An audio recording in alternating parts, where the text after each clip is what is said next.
All right, guys. Today, we're going to continue on in our fire starting methods, and we have traded in one of our fat guys for another fat guy, bearded too. So, this is Brian. He's going to be starting our potassium permanganate and glycerin fire today, and we're going to show him a couple different unorthodox fire starting methods.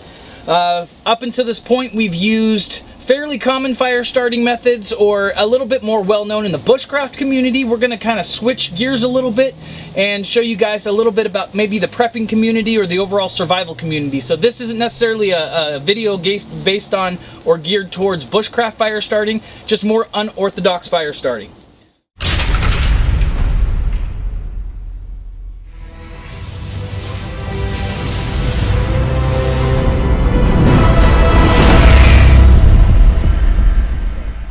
So one of the first ones we're going to do is a fire with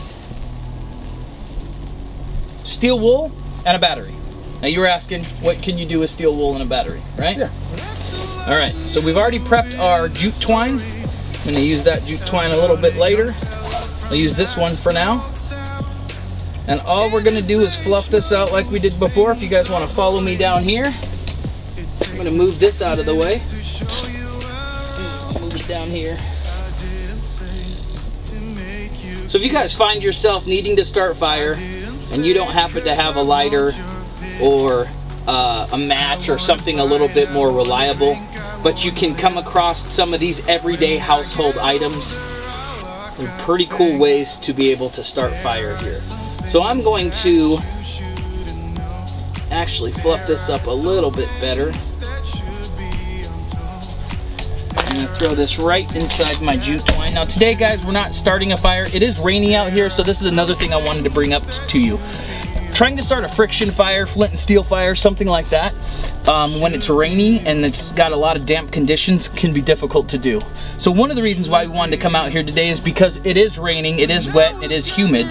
So we're going to try and get a fire with some of these alternative methods. So steel wool reacts with a battery. Oh, look at that. Actually, super easy. That's really quick. You don't really have to do a whole heck of a lot, but touch those two terminals together and you'll get fire. Now obviously if we were building fire, we'd have all of our tinder and fuel and things like that to build it up more, but that's pretty much. Now, if you're not using a 9-volt, which the terminals are on the same side, and you're using a AA or a D battery or something like that, you have to touch either end of the battery to actually get it to correct, right? Yeah. Right. And actually today, and it can kind of sting you a little bit, burn you a little bit when you do that. So I recommend, if you're going to use a AA battery or a D cell battery, to use gloves on it. Just so that you can protect your hands a little bit more. You know, it wasn't so glorious for the camera, guys, but that's really as quick as it goes down. We won't start another fire, but just so that you can have a little fun with it, go ahead and come down here, fluff that out a little bit, put it on there, and just so you can see how quick and easy it is to get that started.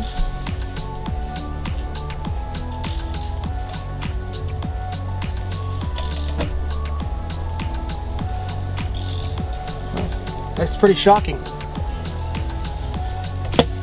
That's pretty cool. So obviously we don't have fire going, but look at all those mini coals. I mean, yeah. Gosh. Well, there's a lot of oil built into the steel wool, which that's burning off when you start that, which is really cool. And that does actually produce quite a bit of heat, just on its own. Not too bad, right? Yeah. And that's you know, part of you got your heat and you got your ignition right there. Yep. All right, so you're gonna do this next one. Let's move all this paper crap off of here. Don't need this, do we? Nah. So this one's easier than the last one. Right. There's a lot less you have to do. All right, a little bit of potassium permanganate over here. More? Yeah. You can get a pretty good amount down there.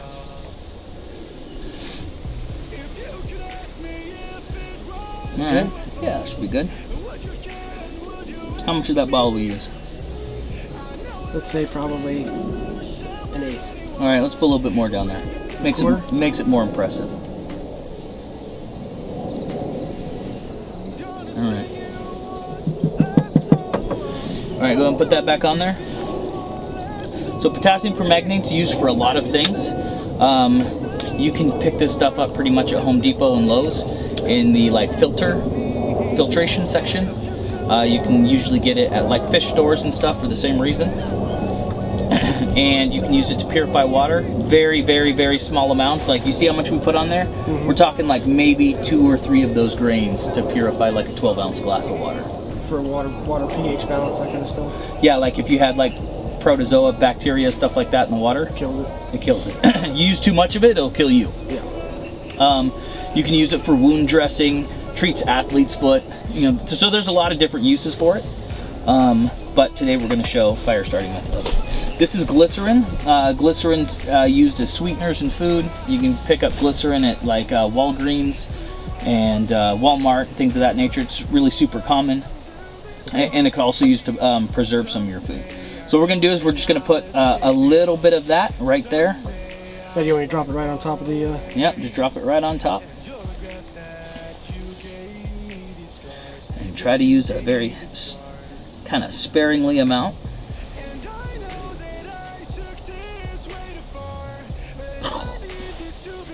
There you go. We'll just kind of cover it up a little bit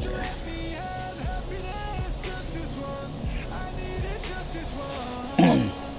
Now, see if you can put another drop right there in that little divot that I made.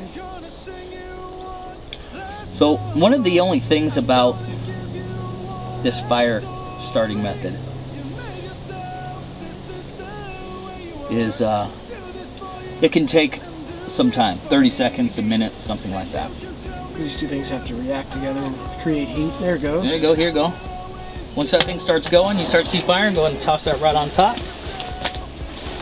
Wow. Kind of cool, right? That's pretty impressive, huh? Yeah. Cool little fire starting method. You notice you don't need a whole lot of it. No. You know, we used, gosh, this thing's still almost full. Yeah. And I don't think, you can't even see a little bubble out of there. So if you had these 2 little vials, and like I said, you can use them for a bunch of other things. You have them in your little bug out kit anyways. You have them for prepping, food prep, water prep, wound care, things of that nature. You can put these 2 things together and make some fire. Again, not bushcraft, but a good prepping survival type deal. So there's a bunch of other methods that you guys can see out there, or that you can look out there, and you guys can look out there. There's people starting fires with gum wrappers and batteries, kind of the same principles we used with the steel wool, where they're kind of shorting the battery out. I've tried it a few times. You know, I've found better luck with certain types of brand of gum. So one of the things that Josh and I try to steer clear of, if it's not going to be a surefire way of starting a fire like this, or like the steel wool, you know, why chance it? Yeah. However, if you have some gum on you, or you know, you're in the crap hits the fan scenario, and you come across those things, and that's the only thing you have, you can use it.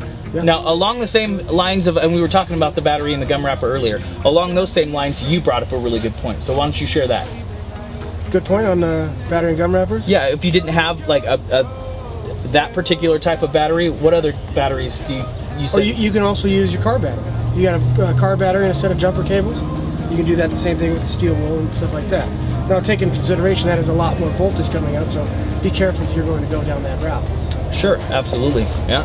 I would imagine you'd be able to use it for smaller batteries as well, motorcycles, sure. Things of that motorcycle nature. Batteries, anything 12 volt, yeah. So, we watch all of these movies and stuff, TV shows where, you know, zombie apocalypse and whatnot, and they come across cars that have no gas or very little gas or something like that. A lot of times batteries still work. Oh yeah, the batteries will actually hold voltage, which you don't need a whole lot of amps, you just need the volts to actually get the power out. So I do want to take this opportunity, since you brought it up and you keep bringing up amperage and voltage.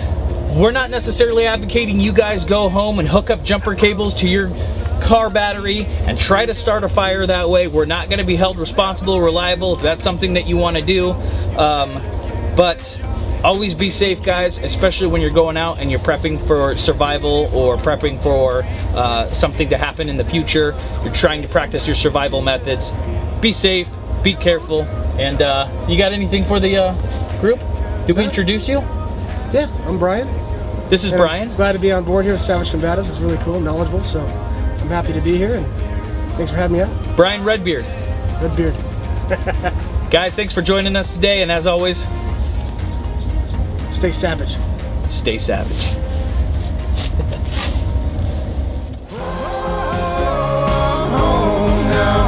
As home as I'll ever need. Oh, close your eyes and hold on to me. Oh, I'm home now, as home as I'll ever be.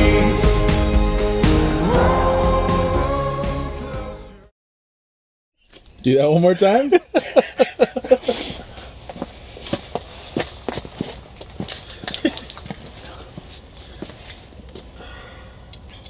How'd that go again, Aaron?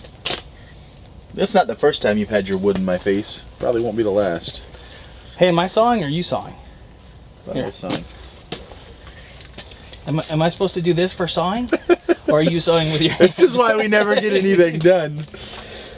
Where's This my is notch? how two panda bears make fire. Oh, whoa. You won't break this, boy.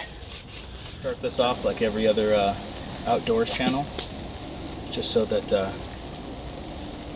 you get a feel for how outdoors channels normally do their videos. Where are we going? Hi guys, welcome back to Douchebag Outdoors. Today we're going to start a fire with like a few different ways. So come on and follow us. It should be fun. It's pretty much how most channels are. You want to kill yourself watching them. You're doing this. Okay, get to it.